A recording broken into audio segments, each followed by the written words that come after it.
born and raised in Laurel, Mississippi. She earned a BS degree from the University of Southern Mississippi in Health, Education, and Promotion. And then she went on to earn not one, but 2 master's degrees, both from the University of West Alabama. The first was in continuing education and the second in counseling psychology. And then happily she chose Argosy University to earn her terminal degree, her Doctor of Education in Educational Leadership. So in addition to this impressive educational background, Dr. Lyons has an equally impressive education and mental health field background. She served as a mental health clinician, a day treatment coordinator, a special education teacher, a transition specialist for special needs students, and currently she's the librarian at Oak Park School in Laurel, Mississippi. At her school, Dr. Lyons has been recruited to serve in numerous leadership positions, which include the administrative team, chairperson of the Public Relations Committee, assistant testing coordinator, STAR data specialist, Common Core specialist, and she's a member of the Leadership Academy. So you can see, they call on her an awfully lot, do they not? She remains active in her alumni associations for both her alma maters as well as her sorority, Delta Sigma Theta.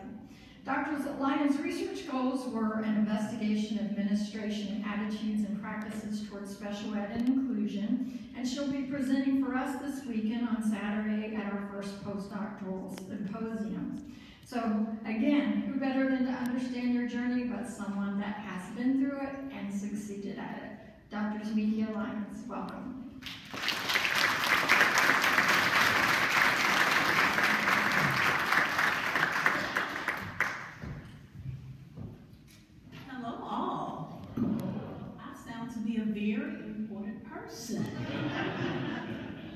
I want to thank Dr. Gilliam for giving me the opportunity to be the keynote speaker for this event.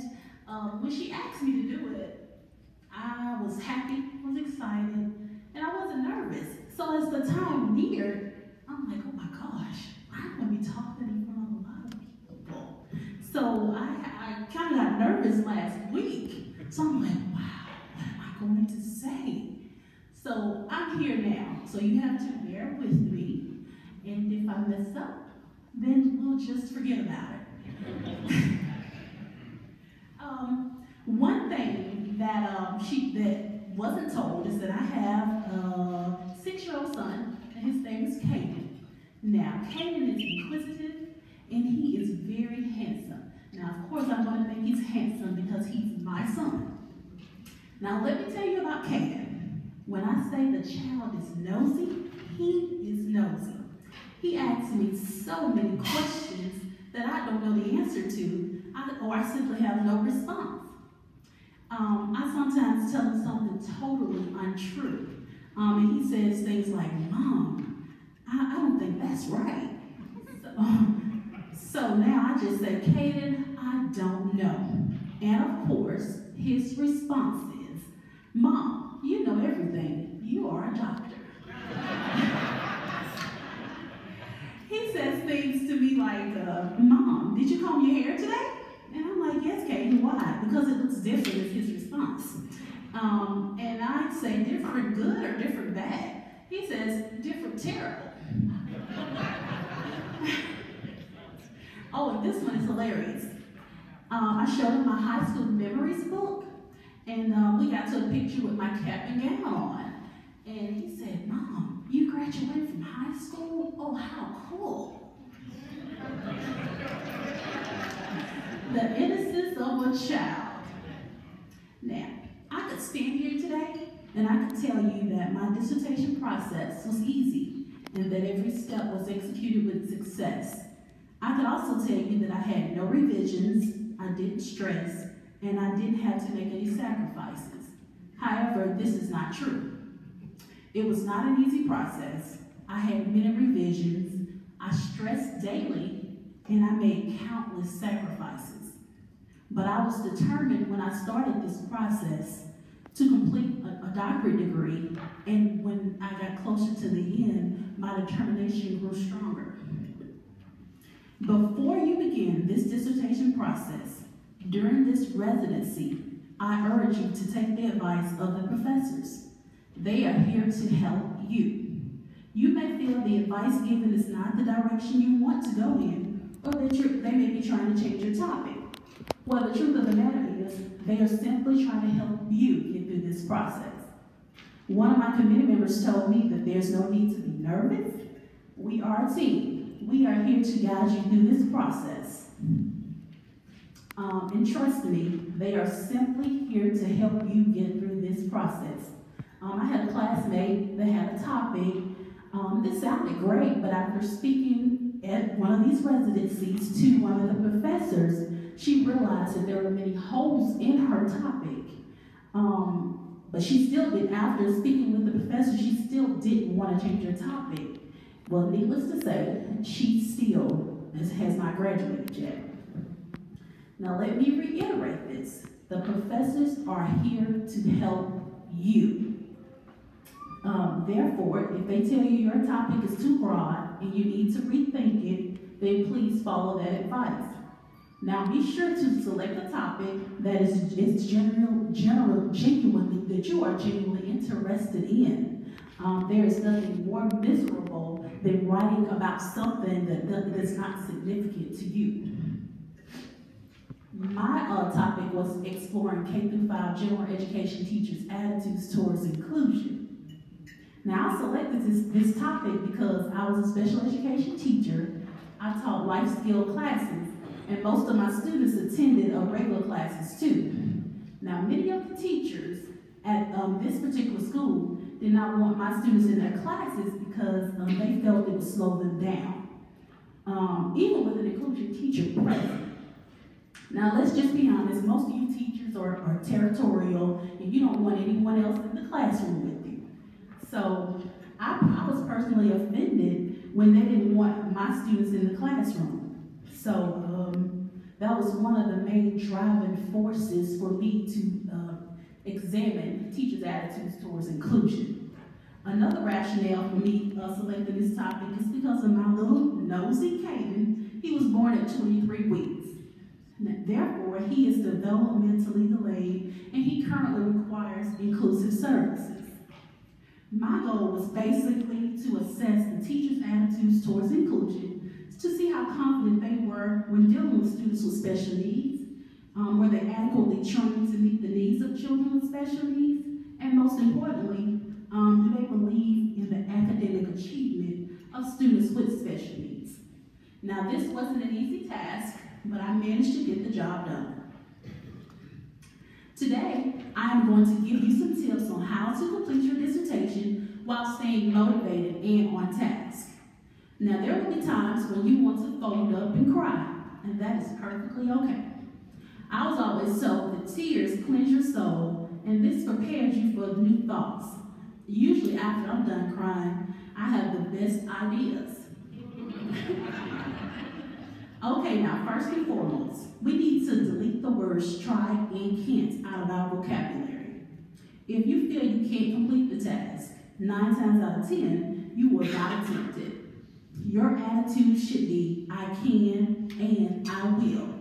Repeat after me. I can and I will complete this process.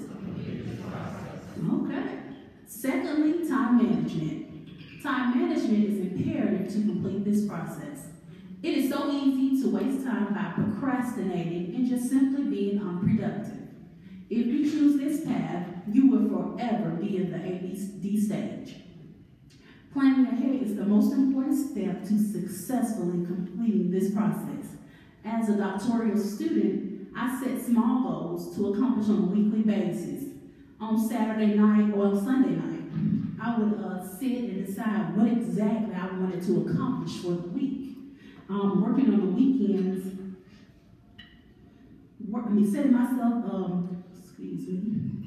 setting myself up for the coming week made life easier for me, and I felt motivated because I had a plan. Now, some weeks I accomplished a lot more than others, but I had to figure out what worked for me.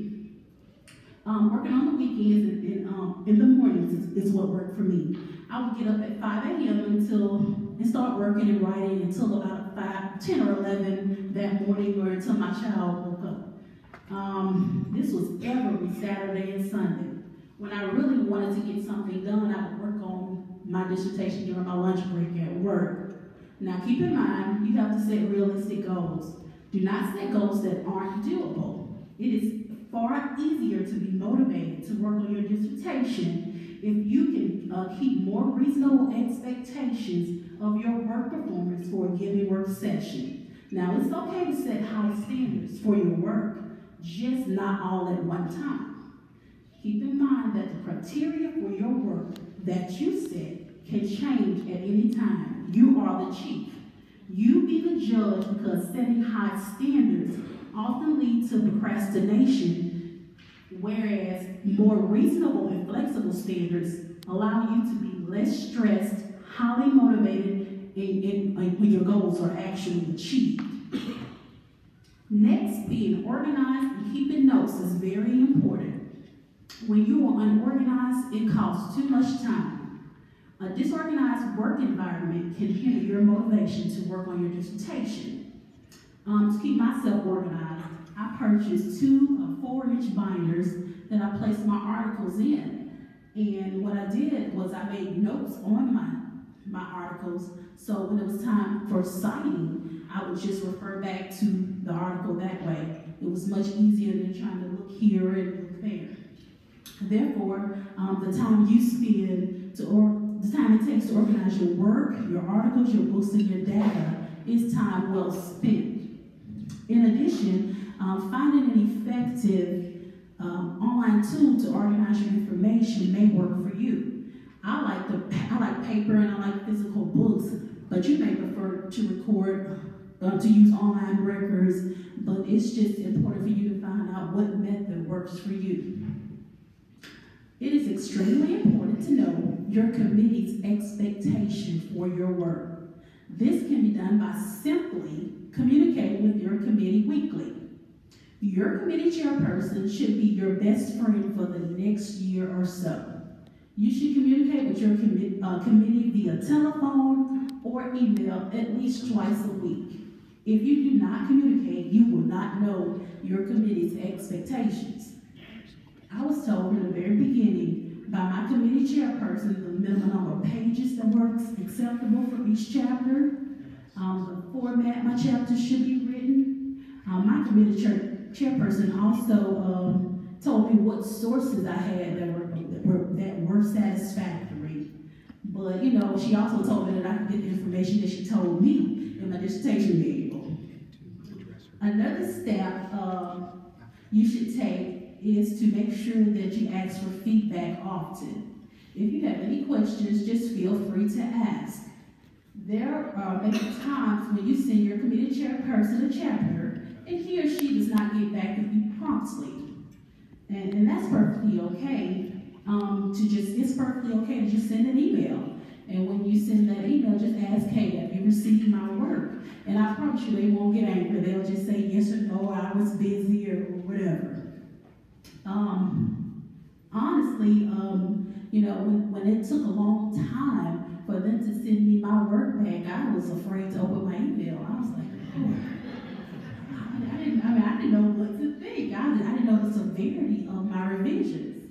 Now keep in mind, when you get some harsh criticism, don't dwell on it. Do what is asked and move on.